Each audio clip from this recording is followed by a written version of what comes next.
Jesus. Thank you, Jesus. Thank you, Jesus. Hallelujah. Hallelujah. Hallelujah. Hallelujah.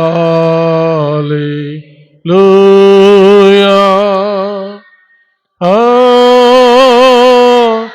hallelujah. Ah, hallelujah. Ah, hallelujah. Ah, hallelujah. Hallelujah.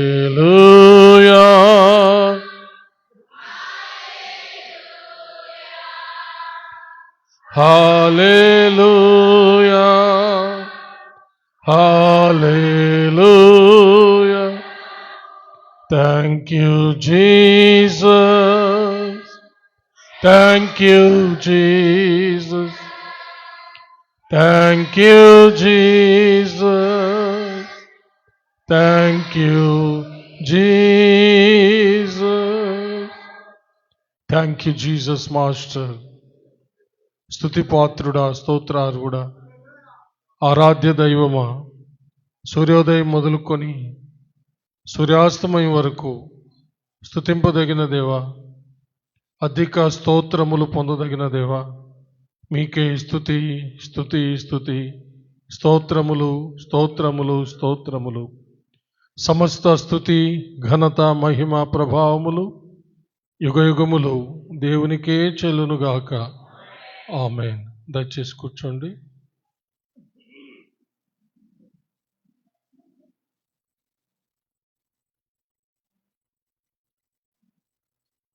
ప్రార్థించుకుందాం. మహాపరిశుద్ధుడు అయిన మా ప్రియ పరలోకపు తండ్రి, దయగలిగిన మా దేవా యెహోవా, మీకు వందనములు స్తుతులు స్తోత్రములు చెల్లిస్తున్నాము. మీ దీన దాసుడునైన నన్ను మీ శిలువ చాటున మరుగు చేసుకుని నాతోనూ మా అందరితోనూ మాట్లాడమని క్రీస్తు పేర వేడుకొంచున్నాము తండ్రి. ఆమేన్. హల్లెలూయా. చదివిన వాక్య భాగంలో నుండి ఒక అంశాన్ని నేను తీసుకున్నాను. నక్షత్రము. ఏంటి? నక్షత్రము. వాక్య భాగం యొక్క సందర్భాన్ని చెప్తాను. ఇజ్రాయేలీల్ని శపించడానికి వారి యొక్క కనాను యాత్రలో వారిని శపించడానికి బాలాక్ అనే రాజు బిలాం అనే ప్రవక్తను సోదె సొమ్ము ఆశ పెట్టి పిలిపించుకుంటాడనమాట. అయితే దేవుడు అతన్ని తన ప్రజలను శపించనివ్వడు.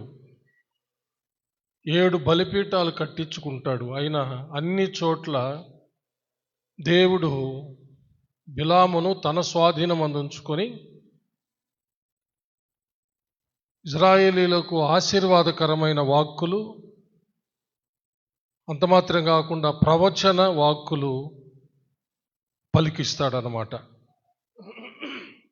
అలాగూ పలికించిన ప్రవచన వాక్కులు ఈ యొక్క మనం చదివిన వచనాల్లో ఉన్నాయి. అవి క్రీస్తు యొక్క జననాన్ని గురించి, మన ప్రభు అయిన క్రీస్తు యొక్క 1000 ఏండ్ల పరిపాలన గురించి ఈ యొక్క వచనాల్లో ప్రవచనాలు ఉన్నాయన్నమాట. హల్లెలూయా. జాగ్రత్తగా గమనించండి. ఏమిటి మన అంశం? ఏమిటి చెప్పండి. అందరూ చెప్తే కదా మన అంశం ఏంటి? నక్షత్రం, స్టార్. ఇక్కడ ఒక నక్షత్రాన్ని గురించి ఆయన ప్రవచిస్తున్నాడు. చూడండి 17వ వచనంలో, ఆయనను చూచుచున్నాను గాని ప్రస్తుతమున ఉన్నట్టు కాదు, ఆయనను చూచుచున్నాను గాని సమీపమున ఉన్నట్టు కాదు. నక్షత్రము యాకోబులో ఉదయించును, రాజదండము ఇశ్రాయేలులో నుండి లేచును. అది మోయాబు ప్రాంతములను కొట్టును, కలహ వీరులనందరినీ నాశనము చేయును. ఇక్కడ యాకోబులో ఒక నక్షత్రం ఉదయించబోతుందని బిలాము ప్రవచిస్తూ ఉన్నాడు అన్నమాట. హల్లెలూయా. ఇది ఆకాశంలో కనబడే నక్షత్రం కాదు, ఇది ఏంటిది? యాకోబులో ఉదయించబోతున్న నక్షత్రం అన్నమాట. చప్పలు కొట్టాల. హల్లెలూయా. యాకోబు అంటే ఇశ్రాయేలీల్లో, యాకోబు యొక్క సంతానములో. అందుకని 19వ వచనంలో మనకు ఇంకా స్పష్టంగా రాయబడింది, యాకోబు సంతానమున ఏలిక పుట్టును. హల్లెలూయా. కాబట్టి ఈ నక్షత్రము ఒక వ్యక్తిని చూపిస్తూ ఉందన్నమాట. ఒక వ్యక్తిని. ఆ వ్యక్తి ఏం చేస్తాడంటే యాకోబులో పుడతాడు, ఈ లోక రాజ్యాలన్నిటినీ నాశనం చేస్తాడు, ఆయన రాజ్యాన్ని స్థాపిస్తాడన్నమాట. అది ఇందులో ఉన్నటువంటి ఆ విషయం. కాబట్టి ఈ నక్షత్రము జ్ఞానులకు ఆకాశమందు కనబడిన నక్షత్రం కాదు. ఇది ఎవరిని సూచిస్తూ ఉందంటే, ఇది ఒక రాజుని సూచిస్తుంది. ఏలిక అంటే రాజు అన్నమాట.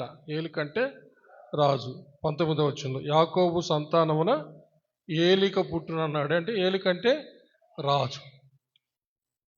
మన పరిశుద్ధ బైబిల్ గ్రంథంలో రాజులను నక్షత్రాలతో పోల్చినటువంటి చాలా సందర్భాలు మనకు కనపడతాయన్నమాట. అయితే ఇక్కడ ఈ యొక్క రాజు ఎవరు అంటే, మనము మత్తయి సువార్తలోకి వస్తే మనకు తెలుస్తుంది. మత్తయి సువార్త 2వ అధ్యాయము మొదటి 2 వచనాలు చదువుకుందాం. రాజైన హేరోదు దినముల యందు యోదయ దేశపు బెత్లెహేములో యేసు పుట్టిన పిమ్మట, ఇదిగో తూర్పు దేశపు జ్ఞానులు యెరూషలేమునకు వచ్చి, యూదుల రాజుగా పుట్టినవాడు ఎక్కడ ఉన్నాడు? తూర్పు దిక్కున మేము ఆయన నక్షత్రం చూచి ఆయనను పూజింపవచ్చితిమని చెప్పిరి. హల్లెలూయా. ఆ తూర్పు దేశపు జ్ఞానులు తూర్పు దిక్కున ఆయన నక్షత్రం చూశారంట. ఇది ఆకాశములో కనబడిన నక్షత్రం. ఎవరి నక్షత్రం అంటే ఇది? యూదుల రాజుగా పుట్టిన ఆయన నక్షత్రం అంట. చూసారా? హల్లెలూయా. ఏమని అడుగుతున్నారు వాళ్ళు? యూదుల రాజుగా పుట్టినటువంటి ఆయన సమాచారం అడుగుతున్నారు అన్నమాట. ఎక్కడున్నాడు, ఎక్కడ పుట్టాడు అని. అది కాబట్టి ఆ నక్షత్రం, బిలాము ప్రవచించినటువంటి ఆ నక్షత్రం ఒక రాజును చూపిస్తుంది, ఒక ఏలికను చూపిస్తుంది. ఆ యొక్క రాజు ఎవరు అని అంటే, మనం చదివిన ప్రకారము యూదుల రాజుగా పుట్టినవాడు ఎక్కడని వచ్చారు కదా. అప్పుడు ఎవరిని కనుక్కున్నారు వాళ్ళు? ఇదిగో కన్యక గర్భవతి అయి కుమారుని కనును, అతనికి ఇమ్మానుయేలు అని పేరు పెట్టుదు అని ఎవరిని గురించి అయితే చెప్పిందో, ఆ యొక్క కన్యకైన మరియ గర్భమున పుట్టినటువంటి క్రీస్తు దగ్గరికి ఆ నక్షత్రం వారిని నడిపించింది కదా. హల్లెలూయా. కాబట్టి బిలాము ప్రవచించినటువంటి ఆ యొక్క ప్రవచనంలో ఆ నక్షత్రం ఒక రాజును చూపిస్తుంది. ఆ రాజు మన ప్రభు అయిన యేసుక్రీస్తు అన్నమాట. హల్లెలూయా. పరిశుద్ధుడైన లూకా గారు కూడా ఈ విషయాన్ని అపోస్తుల కార్యాల గ్రంథంలో చాలా స్పష్టంగా తెలియజేశారు. 36వ అధ్యాయం 10వ అధ్యాయము 36 యేసుక్రీస్తు అందరికీ ప్రభువు. చప్పట్లు కొట్టండి ఒకసారి. యేసుక్రీస్తు అందరికీ ప్రభు. ప్రభు అంటే రాజు. ప్రభు అంటే ఎవరు? పరిపాలకుడు, పరిపాలించువాడు, రాజు, ప్రభువు. హల్లెలూయా. కాబట్టి పరిశుద్ధుడైన లూకా గారు కూడా ఈ యొక్క అపోస్తల కార్యాల గ్రంథాన్ని వ్రాస్తూ ఆయన ఈ విషయాన్ని స్పష్టంగా తెలియచేశాడనమాట. యేసుక్రీస్తు అందరికీ ప్రభు. కాబట్టి ఆ రాజు బిలాము ప్రవచించిన ఆ నక్షత్రం, యోధాలో ఉదయించే నక్షత్రం, యోధాలో పుట్టే ఆ ఏలిక, ఆ రాజు ఎవరంటే ఇప్పుడు మనం చదివిన లేఖనాల ప్రకారము యేసుక్రీస్తు అందరికీ ప్రభు అని చెబుతున్న ప్రకారము ఆయన యేసు క్రీస్తే. కాబట్టి బిలాము సంఖ్యాకాండములో ప్రవచించినటువంటి ఆ నక్షత్రం ఎవరిని సూచిస్తూ ఉందంటే ఈ లోకంలో మన కొరకు 2024 సంవత్సరాల క్రితం పుట్టినటువంటి మన ప్రభు అయిన యేసయ్యను చూపిస్తుంది. చప్పలు కొట్టి దేవుడిని మహిమ పరుస్తాం. ప్రకటన గ్రంథం 19వ అధ్యాయము 16వ వచనం చదువుదాం. ప్రకటన గ్రంథం 19వ అధ్యాయము 16వ వచనం. రాజులకు రాజును ప్రభువులకు ప్రభువును అను నామము ఆయన వస్త్రము మీదను తొడ మీదను వ్రాయబడి ఉన్నది. చప్పలు కొట్టి దేవుని మహింపడదాం. ఈ రాజు ఒక్క రాజు మాత్రమే కాదు, ఈయన రాజులకు రాజు, ప్రభువులకు ప్రభు. బిలాము ప్రవచించినటువంటి ప్రవచన సారాంశము శిష్యుడైన యోహాను ప్రకటన గ్రంథములో ఈ 16వ వచనం నుండి 21వ వచనం వరకు ఉన్నటువంటి సారాంశం రెండు ఒకటే. ఏంటది? బిలాము ప్రవచించింది ఒక రాజు పుడతాడు, ఆ రాజు తర్వాత ఇజ్రాయేలులో తన రాజ్యాన్ని స్థాపిస్తాడు, సకల రాజ్యాలని నాశనం చేస్తాడు. అదే విషయము ఈ 16వ వచనం నుండి 21వ వచనం వరకు రాయబడింది. కాబట్టి మన ప్రభు అయినటువంటి యేసుక్రీస్తు రాజులకు రాజు, ప్రభులకు ప్రభు. కాబట్టి యోధాలో ఉదయించినటువంటి ఆ యొక్క నక్షత్రం, యోధా సంతతిలో పుట్టినటువంటి ఆ ఏలిక ఎవరంటే మన ప్రభు అయిన యేసుక్రీస్తు. హల్లెలూయా.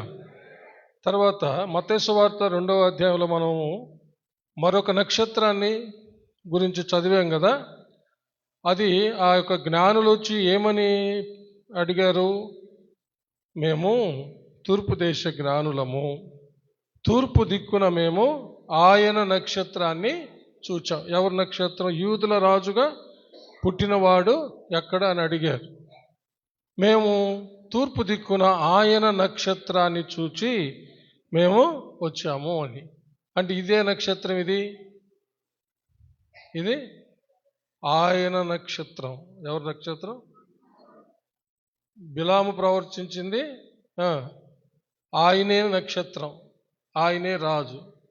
హలో, ఇక్కడ జ్ఞానులు అడుగుతున్నది మేము ఆ రాజు యొక్క నక్షత్రాన్ని మేము చూసి వచ్చాము అంటున్నాడు. అర్థమైందా? అంటే ఆయన నక్షత్రం. మళ్ళీ చదవండి మత్తయి సువార్తలో రండి. వాళ్ళు యూదా దేశానికి వచ్చి రాజైన హేరోదు దగ్గర నిలబడి, యూదుల రాజుగా పుట్టినవాడు ఎక్కడ ఉన్నాడు? తూర్పు దిక్కున మేము ఆయన నక్షత్రము చూచి ఆయనను పూజింప వచ్చితిమి. హల్లెలూయా. కాబట్టి మనం ఈ నక్షత్రాన్ని గురించి బాగా పాటలు పాడుతూ ఉంటాం. ఏమని? జ్ఞానులకది చెప్పండి, ఏం చేసింది ఆ నక్షత్రం? జ్ఞానులను యేసయ్య దగ్గరకు నడిపించింది కదా. హల్లెలూయా. వాళ్ళకి తూర్పు దిక్కున కనబడినటువంటి ఆ నక్షత్రము వాళ్ళను ఎక్కడికి నడిపించుకొని తీసుకొచ్చింది? యేసయ్య దగ్గరికి. హల్లెలూయా. ఇది ఆయన నక్షత్రం అన్నమాట. హల్లెలూయా. అంటే ఆయన దగ్గరకు ఆ జ్ఞానులను నడిపించిన ఆ నక్షత్రం. హల్లెలూయా. చప్పలు కొట్టి దేవుడిని మహింపడదాం. ఇప్పుడు బిలాం ప్రవచించినటువంటి నక్షత్రము యేసయ్య అని తెలుసుకున్నాం. హలో, ఆయన ఒక రాజు, రక్షకుడు. ఇంకా రాజు అంటే అన్నీ ఉంటాయి అన్నమాట. రక్షకుడు, బోధకుడు, సంరక్షకుడు, ఆదరణకర్త, అన్ని రాజులో ఏమేమైతే ఉన్నాలో అన్నీ ఆయనలో ఉంటాయన్నమాట. అది ఆయన గురించి మనం తెలుసుకున్నాం. ఇప్పుడు నుంచి వినే విషయాలు మనకు అన్వయించుకోవాలి. మనకు అన్వయించుకోవాలా? ఎలా అంటే ఇప్పుడు ఆయన నక్షత్రం గురించి మాట్లాడుతున్నాం. ఇప్పుడు ఎవరి నక్షత్రాన్ని గురించి? ఆయన అంటే యేసయ్య నక్షత్రాన్ని గురించి మాట్లాడుకుంటున్నాం. ఆ నక్షత్రం ఏం చేసింది? జ్ఞానులను ఆలోచింపజేసింది. ఏం చేసినది? జ్ఞానులను ఆలోచింపజేసింది. అంత మాత్రం కాదు, జ్ఞానులను అన్వేషింపజేసింది. అంటే ఏమిటి అసలు ఇది, ఈ నక్షత్రం, దీని వెనుకున్నటువంటి రహస్యం ఏమిటి అని ఆ సత్యాన్ని వాళ్ళు అన్వేషణ చేశారన్నమాట. ఎతికారు. అనేక గ్రంథాలు వెతికారు. ఆఖరికి పరిశుద్ధ బైబిల్ గ్రంథం కూడా వాళ్ళు అప్పటికి లేకపోయినా అప్పటికి వాళ్ళకు అందినటువంటి సమాచారం ప్రకారం, హల్లెలూయా, వాళ్ళు ఆ యొక్క సమాచారాన్ని వాళ్ళు ఏలోగా ఒకలా జ్ఞానులు కాబట్టి ఆయా గ్రంథాలు వాళ్ళు చదువుతూ ఉంటారు కాబట్టి వాళ్ళు తెలుసుకోగలిగారు. హల్లెలూయా. చప్పలు కొట్టి దేవునికి మహిమ తెస్తాము. ఆమేన్. హల్లెలూయా. జ్ఞానులను ఆలోచింపచేసింది. జ్ఞానులను అన్వేషింపజేసింది. అంత మాత్రం కాదు, జ్ఞానులు ఆ రాజును వెతికేటట్టు చేసింది. ఇంకా ఆ జ్ఞానుల దగ్గరికి, ఆ యొక్క జ్ఞానుల్ని ఆ రాజు దగ్గరికి నడిపించింది. చెప్పండి, 4 విషయాలు ఆ నక్షత్రం చేసింది. ఏంటది? వాళ్ళను ఆలోచింపజేసింది. రెండవది, అన్వేషింప చేసింది. ఆయన్ను వెతికేటట్టు చేసింది. ఆయన దగ్గరకు నడిపించింది. చప్పలు కొడితే ఏమైపోయింది? ఇప్పుడు మనం ఏం చెప్పుకున్నాం? మనకు అన్వయించుకోవాలి, దాన్ని మనకు అన్వయించుకోవాలి. ఇప్పుడు మనము ఈ పని చేయాలా? ఏ పని చేయాలా? ఈ నక్షత్రం, ఆయన నక్షత్రం అని వాళ్ళు అడిగారే, ఆ నక్షత్రం చేసిన పని మనం చేయాలా? ఆయన నక్షత్రం చేసిన పని ఏం చేయాలా? అనేకులను ఆలోచింపజేయాల. ఎట్లా ఆలోచింపజేస్తావు నువ్వు, నేను? మనం ఆయన నక్షత్రం అయితే లోకమంతా చీకట్లో ఉన్నప్పుడు మనం ప్రకాశిస్తూ ఉంటే, ఏంటి వీళ్ళు ప్రకాశిస్తున్నారే అని వాళ్ళకొక, చెప్పండి, ఆలోచన వస్తుంది. హల్లెలూయా. ఏంటి వాళ్ళకి మనకు వ్యత్యాసం ఏమిటి? మనకు కూడా అనేక మంది దేవుళ్ళు ఉన్నారు కదా, కానీ వాళ్ళు ఒకే ఒక దేవుణ్ణి ఆరాధిస్తున్నారు కదా, ఆ యేసయ్యని. వాళ్ళు అంత ప్రకాశించడం ఏమిటి? మనం ఇంతమంది దేవుళ్ళని కలిగి ఉన్న మనము చీకట్లో మరుగున ఉండడం ఏమిటి అని వాళ్ళు ఆలోచింపగలిగేటట్టుగా మనము క్రీస్తు కొరకు ఒక నక్షత్రంగా మనము ప్రకాశించాలి. అప్పుడే అనేకులు మనల గురించి ఆలోచిస్తారు. వాళ్ళు చీకట్లో ఉన్నట్టు మనం కూడా చీకట్లో ఉన్నప్పుడు ఎవరైనా నిన్ను గురించి, నన్ను గురించి ఆలోచిస్తారా? ఈనాడు క్రైస్తవులు అనేక మంది లోకస్తుల వలె ఉన్నారు. వాళ్ళు వీళ్ళు ఒకటే, ఏం వ్యత్యాసం లేదు. అందుకనే అనేకులను ఆలోచింప చేయలేకపోతున్నారు. అనేకులు సత్యాన్ని అన్వేషించేటట్టు చేయలేకపోతున్నారు. అనగా ఆయన వెతికేటట్టు చేయలేకపోతున్నారు. ఆయన దగ్గరికి నడిపించలేకపోతున్నారు అన్నమాట. ఒక్కసారి పరిశీలన చేసుకొని చూద్దాం. మనము ఎన్నో నక్షత్రాలు కట్టాము కదా, మన చుట్టంతా నక్షత్రాలమయమే, మన గ్రామం నక్షత్రాలమయమే, ఇప్పుడు ప్రపంచమంతా నక్షత్రాలంతా మయమే. బాగా అన్ని చర్చెస్లో బాగా పోటీపడి ఈ యొక్క డెకరేషన్స్ చేస్తూ ఉన్నారు. వేల కొలది రూపాయలు, లక్షల కొలది రూపాయలు పోటీపడి ఖర్చు పెట్టి కడతా ఉన్నారు, చేస్తూ ఉన్నారు. వీటన్నిటిని బట్టి ఒక్క ఆత్మ కూడా ప్రభు దగ్గరికి నడిపించబడదు. నీవు నేను ఒక స్టార్ అయితే, హల్లెలూయా, నీవు నేను క్రీస్తు కొరకు ఒక నక్షత్రం అయితే, అప్పుడు అనేకులు క్రీస్తుని అంగీకరించగలుగుతారు. అనేకులు నిన్ను చూచి, నీలో ఉన్న క్రీస్తుని చూచి అనేకులు నీ వెంట క్రీస్తు దగ్గరికి వస్తారు. చప్పట్లు కూడా దేవుని మహింపండి. అర్థమైందా ఏమైనా? హలో, ఒక్క వ్యక్తినైనా, సంవత్సరానికి ఒక్క వ్యక్తినైనా క్రీస్తు దగ్గరికి నడిపించగలిగామా అనే ప్రశ్న వేసుకోవాలి. సంవత్సరాలు ఈ క్రిస్మస్ సంబరాలలో పడి అనేక విధాలుగా మనం అనేక కార్యక్రమాలు చేసుకుంటూ పోతున్నాం. బాగా డెకరేషన్ చేసుకొని పోతా ఉన్నాం. వెరైటీ అందులో ఇప్పుడు బాగా ప్రపంచంలో ఉండేవంతా మనకు దొరుకుతూ ఉన్నాయి. మనకు నెట్లో దాన్ని పరిశీలించి ఒకరికంటే ఒకరికి పోటీపడి కడతా ఉన్నాం, చేస్తూ ఉన్నాం. ఇంత ప్రయాసపడి ఈ యొక్క అలంకరణ, డెకరేషన్స్, మన స్టైల్స్ కూడా మారిపోతూ ఉన్నాయి.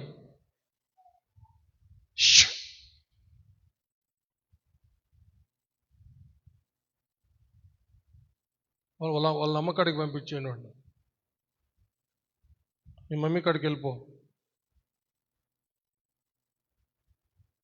చప్పలు కొడితే అని మహింపడదాం.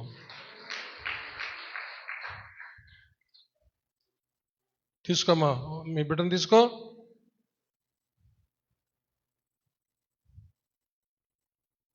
ఎవరి పిల్లలు వాళ్ళ దగ్గర పెట్టుకోవాలా ప్లీజ్.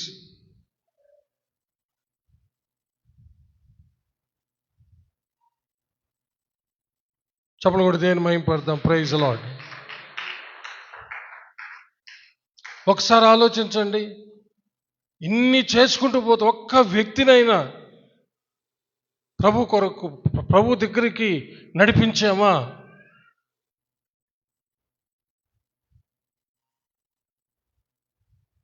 ఒకసారి మనం ఆలోచించాలి ఈ రాత్రి. హల్లెలూయా.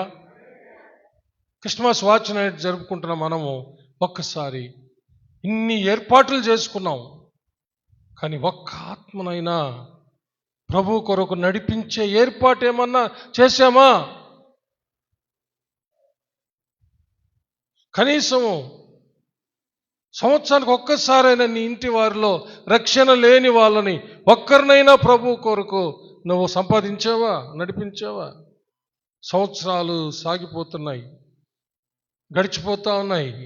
ఇంకా మన కుటుంబాల్లో ఇంకా రక్షణ లేకుండా అనేక మంది అలాగే ఉండిపోతూ ఉన్నారు. కనీసం సంవత్సరానికి ఒక్కడినైనా ప్రభువులోనికి తెచ్చుకోలేకపోతే ఈ సంబరాలన్నీ ఏం ప్రయోజనం? ఏం ప్రయోజనం లేదు. దానియేలు గ్రంథం 12వ అధ్యాయం 3వ వచనం. దానియేలు గ్రంథము 12వ అధ్యాయము 3వ వచనం చదవండి.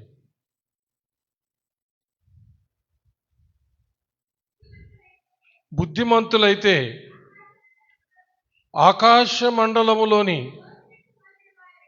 జ్యోతులను పోలిన వారై ప్రకాశించెదరు. చప్పుడు కొట్టి దేని మహింపడదాం.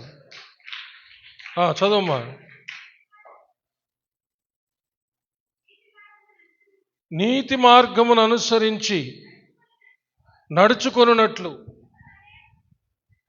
ఎవరు అనేకులను త్రిప్పుదురో వారు నక్షత్రం వలె నిరంతరమును ప్రకాశించెదరు. చప్పలు కొట్టి దేవుని మహింపడదాం. హల్లెలూయా, హల్లెలూయా. గట్టిగా చప్పలు కొట్టుకోండి.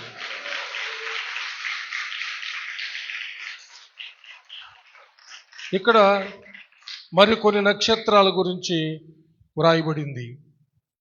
ఇప్పటికి 2 నక్షత్రాలు చూసాం. ఒక నక్షత్రము ఎవరికి సూచనగా ఉంది? యేసయ్యకు సూచన. ఇంకొక నక్షత్రం ఆయన దగ్గరకు అనేకులను నడిపించే నక్షత్రం. హల్లెలూయా. ఇక్కడ కొన్ని నక్షత్రాలు ఉన్నాయి. అదేంటంటే, బుద్ధిమంతులైతే ఆకాశ మండలములోని జ్యోతులను పోలిన వారై ప్రకాశించెదరు. హల్లెలూయా.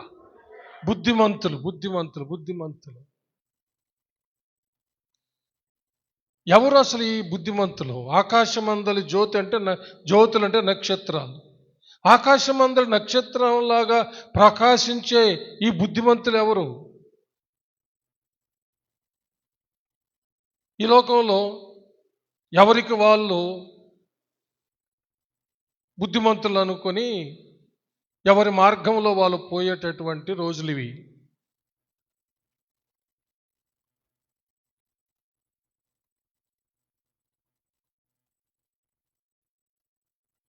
నా ఇష్టం, నా బుద్ధి, అలాగ ఒక్కొక్కరు వాళ్ళ సొంత ఇష్టాల ప్రకారం అదే మంచి బుద్ధి అనుకొని వెళ్ళిపోతూ ఉన్నారనమాట. కానీ బైబిల్లో చెబుతున్నటువంటి ఈ బుద్ధిమంతులు ఎవరు? ఆకాశమందలి నక్షత్రాల్లాగా ప్రకాశించే ఈ బుద్ధిమంతులు ఎవరు?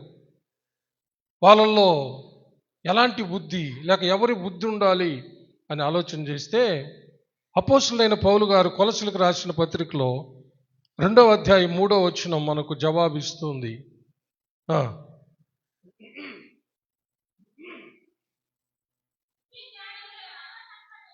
బుద్ధి జ్ఞానముల సర్వ సంపదలు ఆయన యందే గుప్తమై ఉన్నవి. హల్లెలూయా.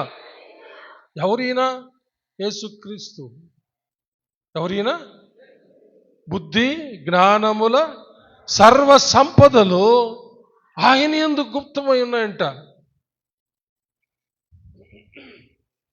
కాబట్టి ఎవరు బుద్ధిమంతులు అంటే యేసు ప్రభువుని కలిగిన వాళ్ళు,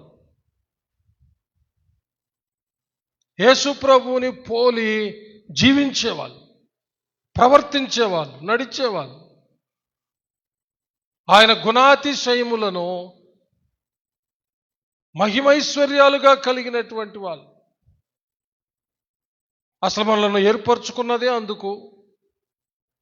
పేతురు రాసిన మొదటి పత్రిక 2వ అధ్యాయము 9వ వచనం ప్రకారము మనలను ఏర్పరచుకున్నదే మనము ఆకాశమందలి నక్షత్రాల్లాగా ప్రకాశించడానికే.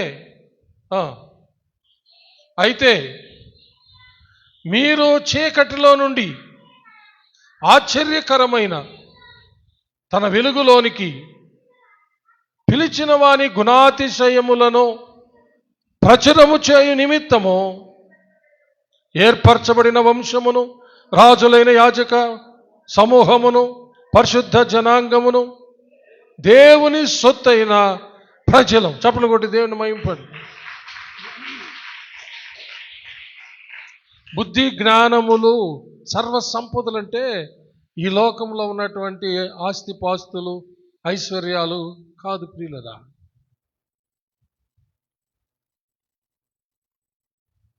వాటిని గురించి మాట్లాడడంలే. మన ఐశ్వర్యం, మన సొత్తు, మన స్వాస్థ్యం మన ప్రభు అయిన యేసుక్రీస్తు. మనం ఆయన సొత్తు స్వాస్థ్యంగా మనలను కొనుక్కున్నాడు ప్రభు. అలాగని ఆయన గమ్ముగుండ్లా, ఆయననే మనకు సొత్తుగా స్వాస్థ్యముగా ఆయన తను తాను అప్పగించుకున్నాడు. మన సొత్తు, మన ఐశ్వర్యం, మన సమస్తం ఎవరంటే మన ప్రభు అయిన యేసుక్రీస్తే. హల్లెలూయా. అలాగే మనం కూడా ఆయన సొత్తు, ఆయన తన విలువైన అమూల్యమైన రక్తమును వెలగా చెల్లించి మనను కొనుక్కున్నాడు. మనం ఆయన సొత్తు, ఆయన మన సొత్తు. కాబట్టి ఒక్క మాటలో చెప్పాలంటే ఆకాశమందలి నక్షత్రాల్లాగా ప్రకాశించే బుద్ధిమంతులు ఎవరంటే యేసుక్రీస్తు యొక్క ఆత్మను కలిగిన వాళ్ళు. హల్లెలూయా. చప్పలు కొట్టి దేవుని మహిమపడదాం. Praise lord.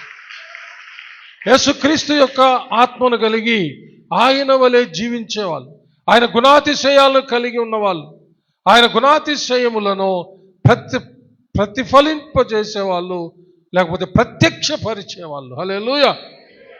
అందుకనే నక్షత్రానికి స్వయం ప్రకాశక శక్తి ఉంటుంది కదా. అంటే ఆ నక్షత్రాలు స్వయం ప్రకాశక శక్తి అంటే అవి వాటంతట అవి ప్రకాశిస్తాయి అన్నమాట. హల్లెలూయా. మనం కూడా ఎప్పుడైతే రక్షించబడి క్రీస్తు యొక్క ఆత్మ లేక పరిశుద్ధాత్మ లేక దేవుని ఆత్మ, త్రియేక దేవుని ఆత్మను మనం కలిగి ఉంటామో మనము నక్షత్రాల్లాగా మనము ప్రకాశిస్తూనే ఉంటాం అన్నమాట. హల్లెలూయా. ఎందుకంటే దేవుడు మనలోనే ఉన్నాడు కాబట్టి మనలో ఆయన వెలుగు రిఫ్లెక్ట్ అవుతూ ఉంటుంది, ప్రతిఫలిస్తూ ఉంటుంది. చప్పలు కొట్టి దేవుణ్ణి మహిమపరుస్తాం. అలాంటి ఏర్పాటు చేశాడు దేవుడు. కాబట్టి మనం క్రీస్తు యొక్క ఆత్మను కలిగిన వారమై, ఆయన బుద్ధి జ్ఞానముల సర్వ సంపదలు కలిగిన వాళ్ళమై, ఆయన్నే కలిగిన వాళ్ళమై మనము ఈ లోకంలో జీవించినప్పుడు మనం ఆకాశమందలే జ్యోతుల్లాగా ఉంటాం, నక్షత్రాల్లాగా ఉంటామని అక్కడ రాయబడింది. దాని రెండవ భాగం ఏం చెప్తుందంటే నీతి మార్గమును అనుసరించి నడుచుకొనున్నట్లు, నీతి మార్గమును అనుసరించి నడుచుకొనున్నట్లు ఎవరు అనేకులను త్రిప్పుదురో వారు నక్షత్రం వలె నిరంతరమును ప్రకాశించెదరు. చప్పలు కొట్టి దేవుణ్ణి మహింపరుస్తాం. హల్లెలూయా. చూసారా, ఈ నక్షత్రాన్ని గురించి ఆలోచించండి. ఏంటంటే ఎవరు అనేకులను దేవుని వైపు త్రిప్పుతారో, హల్లెలూయా, వాళ్ళు నిరంతరము నక్షత్రాల్లాగా ప్రకాశిస్తూ ఉంటారట. మరొకసారి చప్పలు కూడా దేని మహిమపరచండి. నీతి మార్గమును అనుసరించి, ఏమంట, నీతి మార్గమును అనుసరించి నడుచుకొనున్నట్లు ఎవరు అనేకులను త్రిప్పుదురో వారు నక్షత్రం వలె నిరంతరమును ప్రకాశించెదరు. హల్లెలూయా. ఏమిటి నీతి మార్గము? అతి శ్రేష్టమైన ఒకే ఒక మార్గము, పరలోక మార్గము, జీవ మార్గము మన ప్రభువైన యేసుక్రీస్తే. హల్లెలూయా. కాబట్టి ఎందరైతే ఈ నీతి మార్గమును అనుసరించి నడిచేటట్టు అనేకులను తిప్పుతారో వాళ్ళు నిరంతరము ప్రకాశించే నక్షత్రాల్లాగా ఉంటారట. చప్పలు కొట్టి దేవుడిని మహిమపడదాం. ఇప్పుడు మనం కట్టిన నక్షత్రాలు ఇంకొక వారం లోపల అన్నీ తీసేస్తాం, మొత్తం తీసేస్తాం. ఇన్ని వేల రూపాయలు కొన్ని చర్చెస్లో లక్షల రూపాయలు ఖర్చు పెట్టి చేసినా మరలా వాటన్నిటినీ తీసేస్తాం. అవి ఇంకొండవు. ఆకాశంలో ప్రకాశించే నక్షత్రాలు అవి నిరంతరం ప్రకాశిస్తూ ఉంటాయి. అవి కూడా శాశ్వతం కాదు. ఈ భూమి ఆకాశములు రవులుకోబోతున్నాయి. ఆకాశములు దేవుని యొక్క సింహాసనం ముందు చాప వలె చుట్టబడి తీసివేయబడబోతుంది. ఇంకా నక్షత్రము ఉండదు, సూర్యుడు ఉండడు, చంద్రుడు ఉండడు. ఇక యేసయ్యే సూర్యుడు, యేసయ్యే నక్షత్రం, యేసయ్యే చంద్రుడు, సమస్త వెలుగు ఆయనే. హల్లెలూయా. చప్పలు కొట్టి దేవుని మహిమపడండి. ఆ యొక్క శాశ్వతమైన రాజ్యానికి, హల్లెలూయా, పరలోక పట్టణమైన యెరూషలేముకు మన ప్రభువైన యేసుక్రీస్తే వెలుగు. అంతే. సూర్యుడు అక్కర్లేదు, చంద్రుడు అక్కర్లేదు, నక్షత్రాలు అక్కర్లేదు. హల్లెలూయా. అంటే ఇప్పుడు మనం చూస్తున్నటువంటి ఈ సూర్యుడు, ఈ చంద్రుడు, ఈ నక్షత్రాలు అక్కర్లే. అక్కడ నీతి సూర్యుడు మన ప్రభు అయిన యేసే. మనమందరము వెరీ గుడ్. జోసఫ్ పాస్టర్ ఒక్కడే చెప్తున్నాడు.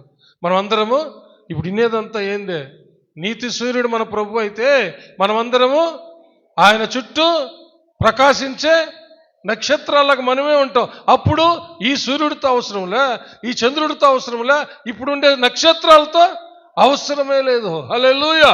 చపలు కొట్టి దేవుని మహిమ. అలాంటి గొప్ప స్థితిలోనికి వెళ్ళబోతున్నాం మనమంతా. ఇవేవి శాశ్వతం కాదు. కాబట్టి మనము కనీసం సంవత్సరానికి ఒక్క వ్యక్తినైనా నీతి మార్గమును అనుసరించేటట్టు, నీతి మార్గమును అనుసరించి నడిచేటట్టు ఒక్క ఆత్మనైనా తిప్పగలుగుతున్నామా?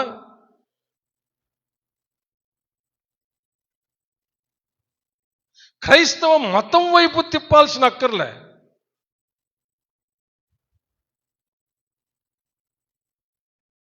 అనేక మంది మత మార్పిడి అంటూ ఉంటారు.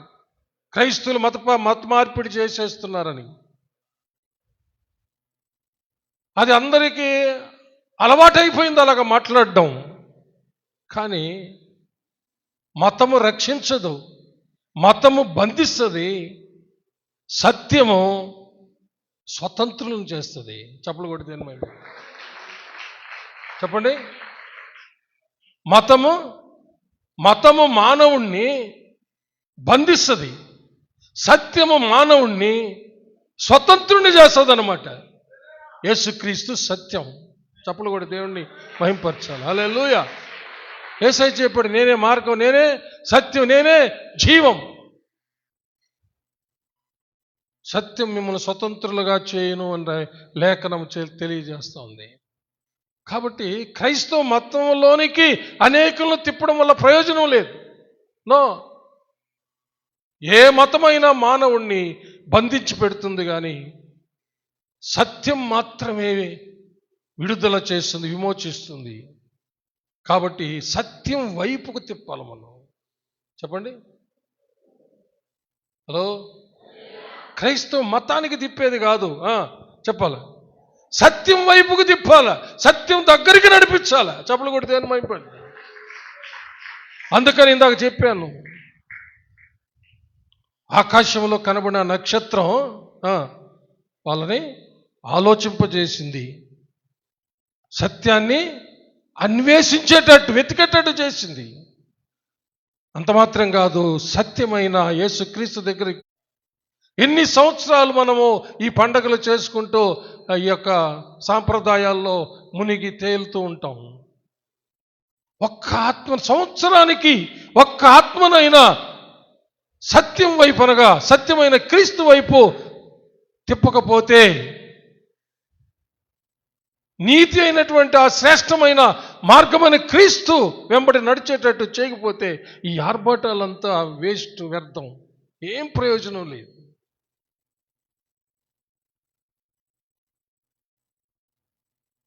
దేవుడు ఎప్పుడు ఆనందిస్తాడు?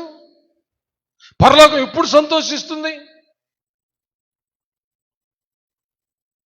ఇప్పుడు మనము అలంకరించుకుని ఈ అలంకారాలన్నీ, ఈ డెకరేషన్స్ అన్నీ, మనం తినేవన్నీ, కట్టుకునేవన్నీ మన సంతోషం కొరకే. హలో. మన సంతోషం కొరకే, అనేకుల సంతోషం కొరకే, అనేకుల యొక్క పొగడతలు పొందుకునే దాని కొరకే. కానీ దేవుడు సంతోషించేది ఇప్పుడు. చప్పలు కూడా దేవుని మహిమపడదాం. Praise God. దేవుడు ఎప్పుడు సంతోషిస్తున్నాడు చెప్పండి? ఎప్పుడు? ఒక పాపి మారు మనసు పొందినప్పుడు. చెప్పండి అమ్మా. ఎప్పుడు? ఒక పాపి మారు మనసు పొందినప్పుడు పరలోకమంతా సంతోషిస్తుందంట. పరలోకానికి పండుగంట. చప్పలు కొట్టి దేవుని మహిమపడతాం.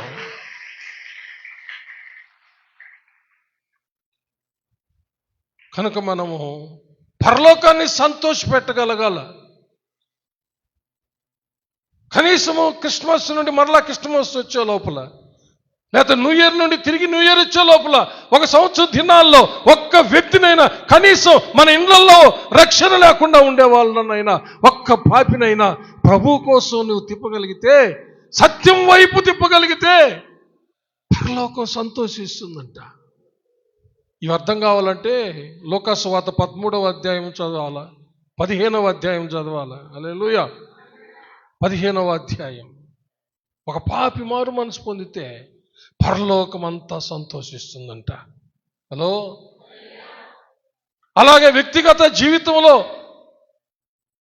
నీ విషయంలో, నా విషయంలో ఎప్పుడు సంతోషిస్తాడు తండ్రి అంటే, యేసు ప్రభు బాప్తిసం పొంది యోర్దాను నది ఒడ్డుకొచ్చినప్పుడు ఆకాశం తెరవబడింది, అనగా పరలోకం తెరవబడింది. పరిశుద్ధాత్మ పావురం వల్ల దిగొచ్చాడు. తండ్రి మాట్లాడుతున్నాడు, ఈయన నా ప్రియకుమారుడు, ఈయన యందు నేను ఆనందిస్తూ ఉన్నానని. హల్లెలూయా. ఈ రాత్రి దేవుడు నీ పేరు పెట్టి పిలిచి, నీ యందు నేను ఆనందిస్తున్నాను నా కుమార్తె, నా కుమారుడా అని ఆయన అనగలడా? నిన్ను, నన్ను, మనల్ని. నీ యందు నేను ఆనందిస్తున్నాను.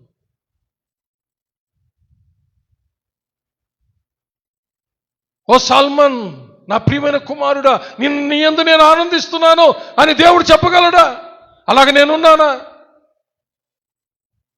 సద్విమర్శ చేసుకోవాలి నేను. అలాగనే ఒక్కొక్కరు సద్విమర్శ చేసుకోవాలా. నిన్ను బట్టి, నన్ను బట్టి, మనలను బట్టి తండ్రి ఆనందిస్తున్నాడా? పరలోకం సంతోషిస్తుందా? నీవు దేవునికి ప్రియులైన పిల్లలుగా నీవు నేను మనం జీవిస్తే ఆయన బిడ్డలమైన మనం ఆయన ఆనందిస్తాడు. ఒక పాపిని మారు మనసులోకి తీసుకొస్తే పరలోకమంతా సంతోషిస్తుంది, పరలోకమంతా పండగ చేసుకుంటుందంట. చప్పలు కొట్టి దేవుణ్ణి మహిమపరుస్తాం. హల్లెలూయా. చివరిగా ఒక నక్షత్రాన్ని గురించి చెప్పి నేను ముగిస్తాను.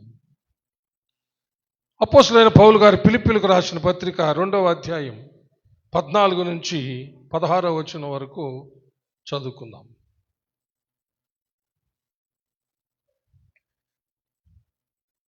తీసిన వాళ్ళు స్టార్ట్ చేయండి. మీరు మూర్ఖమైన వక్ర జనము మధ్య నిరపరాధులను, నిష్కలంకులను, అనింద్యులనైన దేవుని కుమారులగునట్లు సనుగులను, సంశయములను మాని సమస్త కార్యములను చేయుడి. అట్టి జనము మధ్యను మీరు జీవవాక్యమును చేతపట్టుకొని లోకమందు జ్యోతుల వలె కనబడుచున్నారు.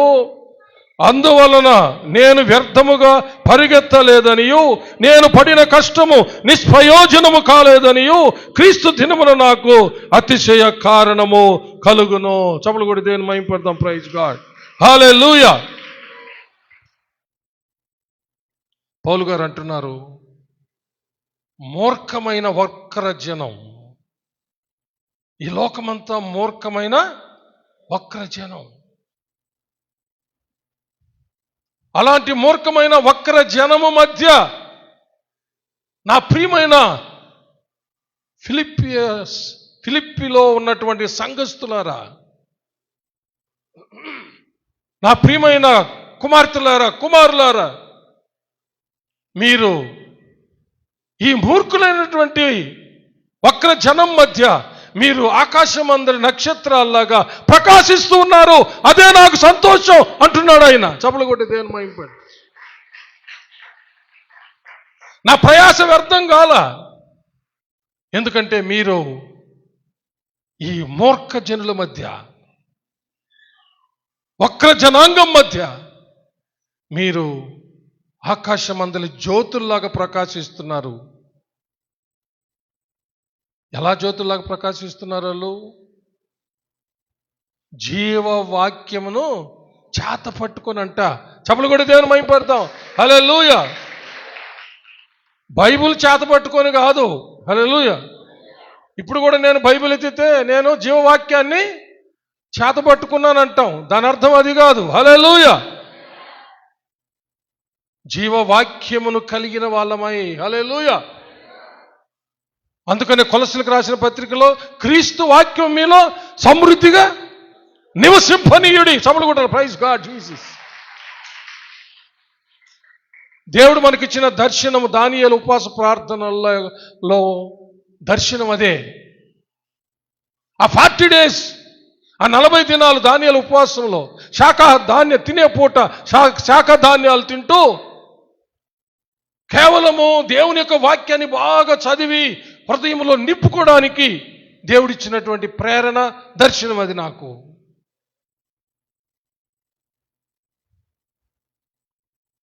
వాక్యం బాగా చదివి హృదయం నింపుకోవాలా. ఉపవాసంతో ప్రార్థనలు, యాచనలు, విజ్ఞాపనలు చేస్తూ గడపాలి. అప్పుడు మనము ఆకాశమందలి నక్షత్రాల్లాగా ప్రకాశిస్తాం. బైబిల్ ఎంతోమంది పట్టుకోవచ్చు చేత్తో, గుళ్ళో ఇంటికి పోతుంగానే సెల్ఫ్లో పడేయచ్చు. గుళ్ళో చేతిలో పట్టుకోవడానికి, ఇంట్లో సెల్ఫ్లో పడేయడానికి కాదు. ఈ పరిశుద్ధ బైబిల్ గ్రంథం ఉండేది. ఈ పరిశుద్ధ బైబిల్ గ్రంథాన్ని తినమన్నాడు. అది తేనె వలె మధురంగా ఉందంట. హెచ్కేల్ గ్రంథం 3వ అధ్యాయంలో చదివితే ఆ విషయాలన్నీ ఉన్నాయి. దేవుడే తినిపించాడంట. నోరు తెరవమంటే హెచ్కేల్ ప్రవక్త నోరు తెరిచాడు, ఆ గ్రంథాన్ని తినిపించాడని ఉంది. దేవుని యొక్క వాక్యాన్ని మనం బాగా చదివి ధ్యానిస్తూ వాక్యానుసారంగా మనం జీవించినప్పుడు ఈ లోకమంతా చీకటి, ఈ లోకమంతా అక్రమం, అన్యాయం, మోసం, దగ, దౌర్జన్యం, ఎక్కడ చూసినా భయంకరమైనటువంటి పాపం, అలాంటి మూర్ఖమైన, వక్రమైన, నానా విధాల పాపాలతో నిండి ఉన్నటువంటి ఈ లోకంలో గడాంధకారపు చీకటి వలె పాపముతో నిండి ఉన్నటువంటి ఈ లోకంలో క్రీస్తు వాక్యాన్ని చేతపట్టుకుని అనగా మనం కలిగి ఆ వాక్యానుసారంగా జీవిస్తూ ఈ మూర్ఖ జనుల మధ్య, వక్ర జనుల మధ్య ఆకాశమందల నక్షత్రాల్లాగా ప్రకాశిస్తున్నామంట. హల్లెలూయా. ఫిలిప్పీ సంఘస్థుల ద్వారా ఆయనకి ఎంత సంతోషమో. నా ప్రయాస వ్యర్థం కాలేదు అంటున్నాడు. నా ప్రయాస వ్యర్థం కాల. నేను ఫిలిప్పీ సంఘం కొరకు నేను ప్రయాసపడిన ప్రయాస వ్యర్థం కాల. నేను కొట్టించుకున్న దెబ్బలు వ్యర్థం కాల. పౌలు శీలల్ని చెరసాల్లో వేసింది ఆ పట్టణంలోనే. బొండ వేసి బిగించింది ఆ పట్టణంలోనే. బట్టలు లాగివేసి కొరడా దెబ్బలు కొట్టి రక్త గాయాలతో లోపల చెరసాల్లో వేసింది ఆ ఫిలిప్పీ పట్టణంలోనే. అక్కడే గొప్ప సంఘం కట్టాడు. పౌలు గారు అంటున్నారు, నాకు చాలా సంతోషంగా ఉంది అంటున్నారు. నా ప్రయాస వ్యర్థం కాల. రేపు మిమ్మల్ని బట్టి దేవుని దగ్గర నాకు అతిశయ కారణం కలుగుతుంది, నాకు బహుమానం దొరుకుతుంది. హల్లెలూయా. చూసారా ప్రియులరా, ఒకసారి ఆలోచిస్తున్నారా? ఎలా ఉన్నావు నువ్వు? నీవు నేను ఒక స్టార్ లాగా కనబడుతున్నావా? క్రీస్తు కొరకు. ఎవరు ఈ రోజుల్లో ఎంతో మనం చూస్తా ఉన్నాం. ఎవరెవరినో స్టార్స్ అంటూ ఉన్నారు. వాళ్ళ క్యాడర్స్ని బట్టి, వాళ్ళ యొక్క ప్రమోషన్స్ని బట్టి, వాళ్ళ యొక్క ఆ స్థాయి పెరిగిన దాన్ని బట్టి పెడతారు. సూపర్ స్టార్ అని, మెగాస్టార్ అని. పోలీస్ డిపార్ట్మెంట్లో వాళ్ళ ప్రమోషన్ వచ్చే కొంది వాళ్ళ స్టార్స్ మారిపోతూ ఉంటాయి. వాళ్ళ స్థితి పెరిగే కొంది వాళ్ళ స్టార్స్ మారిపోతూ ఉంటాయి. Police ASI, SI, DSP, SP ఇలాగా ఉన్నాయి కదా. వాళ్ళ స్టార్స్ అంతా పెరిగిపోతూ ఉంటాయి. హల్లెలూయా. వాళ్ళ స్థితిని బట్టి. హల్లెలూయా. నీ స్థితి ఎలా ఉంది? వాళ్ళని చూసి వీళ్ళని చూసి నేను ఫలానాయన ఫ్యాను, ఫలాని మెగాస్టార్ నాకు మెగాస్టార్, ఫలాని సూపర్ స్టార్ నా సూపర్ స్టార్ అని ఆయన స్టైల్లో ఎంట్రుకలు కత్తిరించుకోవడం, ఆయన స్టైల్లో మాట్లాడడం, యాక్షన్ చేయడం, స్టైల్ అంతా మారిపోతా ఉంది. ఆయనలాగా మాట్లాడడం, ఇది ఎంతో మందిని చూస్తూ ఉన్నాం. మనకున్నాడు ఒక రియల్ హీరో. హల్లెలూయా. ఏ స్టార్తో కూడా పోల్చలేనటువంటి రాజులకు రాజు, ప్రభులకు ప్రభు, ఈ సమస్త సృష్టికి పితామహుడు. హల్లెలూయా. స్టార్ కాదు, స్టార్లన్నిటినీ సృష్టించిన నీతి సూర్యుడు. చప్పలు కొట్టి దేవుని మహిమపడతాం. రాజులకు రాజు, ప్రభులకు ప్రభు. హల్లెలూయా. ఆయన ఫ్యాన్ మనం. హల్లెలూయా. అది మన అతిశయం, అది మన గొప్ప. ఈ లోకంలో వాళ్ళు వీళ్ళు కాదు. అయితే ఒక్కటి చెప్పునా,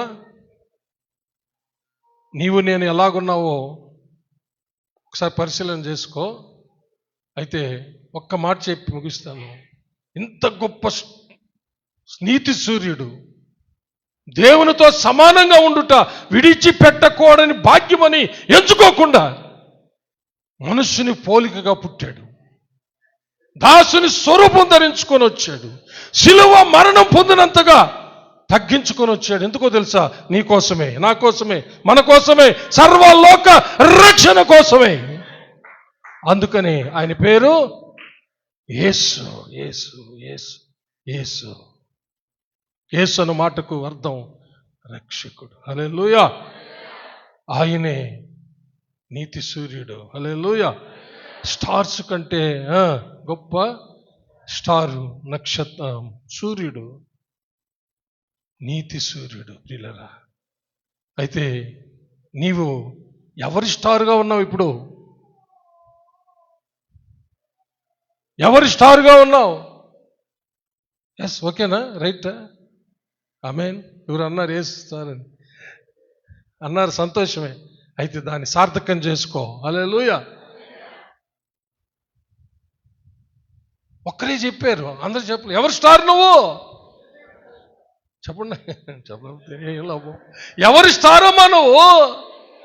ఎవరి స్టార్ అయ్యా నువ్వు? ఎవరి స్టార్ అయ్యా మనము? ఎవరి స్టార్స్ మనం అంతా? యేసయ్య స్టార్స్. మీ హల్లెలూయా. చప్పలు కొట్టి దేవుని మహిమపడతాం. ఆయన స్టార్లమైన మనందరికంటే గొప్ప స్టార్ ఎవరయ్యా అంటే రాజులకు రాజు, ప్రభులకు ప్రభు, నీతి సూర్యుడైన మన ప్రభు అయిన యేసయ్య. హల్లెలూయా. సూర్యుడిని నక్షత్రాల్లో పెద్ద నక్షత్రం అంటారు, తెలుసా? సోషల్ స్టడీస్ చదువుకున్న వాళ్ళు చెప్పేస్తారు వెంటనే. నక్షత్రాల అన్నిటికంటే పెద్ద నక్షత్రం సూర్యుడు అనమాట. చప్పలు కూడా దేవుని మహిమపడతాం.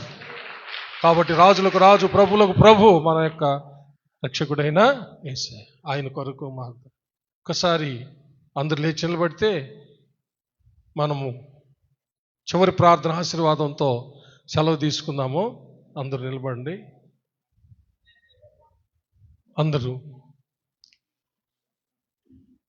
ఒకసారి పరిశీలన చేసుకుందాం.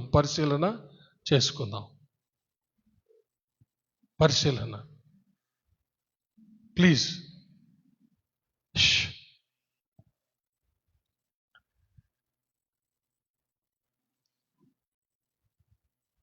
నీవు ఆయన స్టారుగా అనేకులను క్రీస్తుని గురించి ఆలోచింప చేస్తున్నావా? అనేకులు నిన్ను బట్టి సత్యాన్వేషణ చేయగలిగేటట్టు చేస్తున్నావా? అనేకులను క్రీస్తు దగ్గరికి నడిపించగలుగుతున్నావా? డియర్ బ్రదర్, డియర్ సిస్టర్, ప్రియమైన సహోదరుడా, ప్రియమైన సహోదరి, ఈ రాత్రి క్రిస్మస్ వాచ్ నైట్ సర్వీస్లో ఒక ప్రశ్న వేసుకో. ఎంతమందిని ప్రభు కొరకు నడిపించావు? ప్రభు దగ్గరికి ఎవరు నడిపించావు? బుద్ధిమంతుడివై, బుద్ధిమంతురాలవై ఆకాశమంది జ్యోతుల్లాగా ప్రకాశిస్తున్నారా?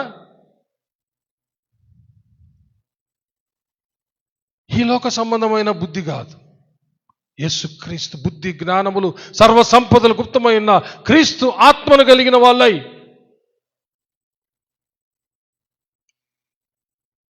ఎంతమంది నిజమైన స్టార్స్గా, క్రీస్తు కొరకు స్టార్స్గా ఉన్నారు?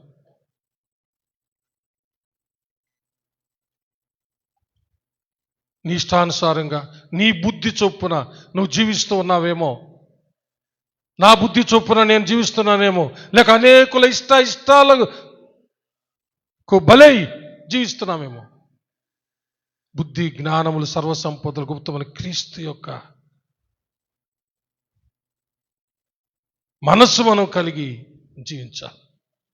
అదే పౌలు గారు అంది, క్రీస్తు యేసు కలిగిన ఈ మనస్సు మీరును కలిగి ఉండుడి. ఆయన గుణాతిశయములను ప్రచురపరచాలి.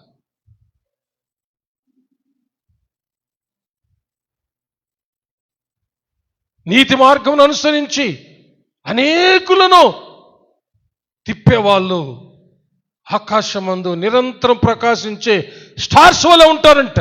ఒక్కరినైనా తిప్పగలుగుతున్నావా సంవత్సరానికి ప్రభు వైపు?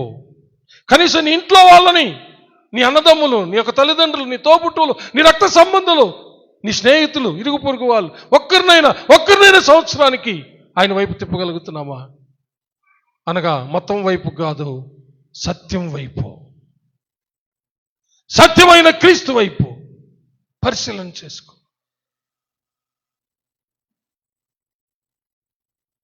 క్రీస్తు వాక్యాన్ని, జీవవాక్యాన్ని చేత పట్టుకొని, అనగా నువ్వు కలిగి ఉండి క్రీస్తు కొరకు ఈ మూర్ఖమైన జనుల మధ్య, వక్రమైన జనుల మధ్య నువ్వు ప్రకాశించే స్టారుగా ఉన్నావా? అసలు వాక్యాన్ని అనుదినం చదివి నీ హృదయాన్ని నింపుకుంటున్నావా?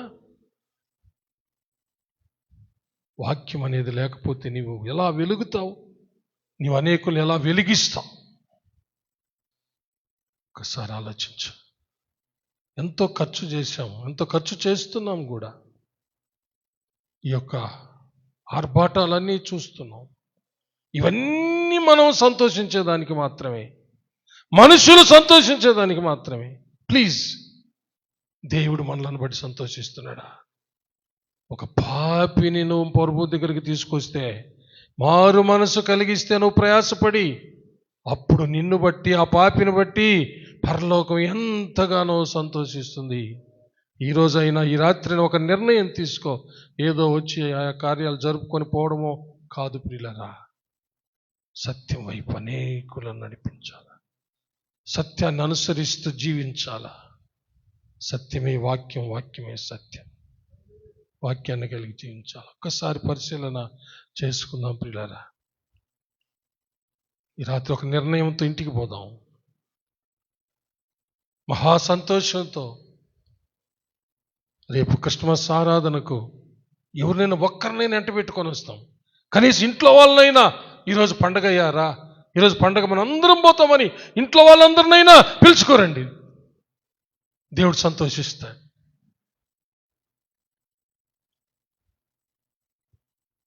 ప్రార్థించుకుందాం. మహాపరిశుద్ధుడు అయిన మా ప్రియ పరలోకపు తండ్రి, మీకు వందనాలు, స్తుతులు, స్తోత్రం చెల్లిస్తున్నాం. మేమందరం తండ్రి మీ కొరకు అన్ని కోణాల్లో ప్రకాశించే నక్షత్రాలుగా మమ్మల్ని ఆశీర్వదించమని, బలపరచమని, స్థిరపరచమని, విన్న వాక్యమును మా హృదయాల్లో తండ్రి ఫలింప చేయమని క్రీస్తు పేర వేడుకొనుచున్నాము తండ్రి. ఆమేన్. హల్లెలూయా. దయచేసి కూర్చోండి.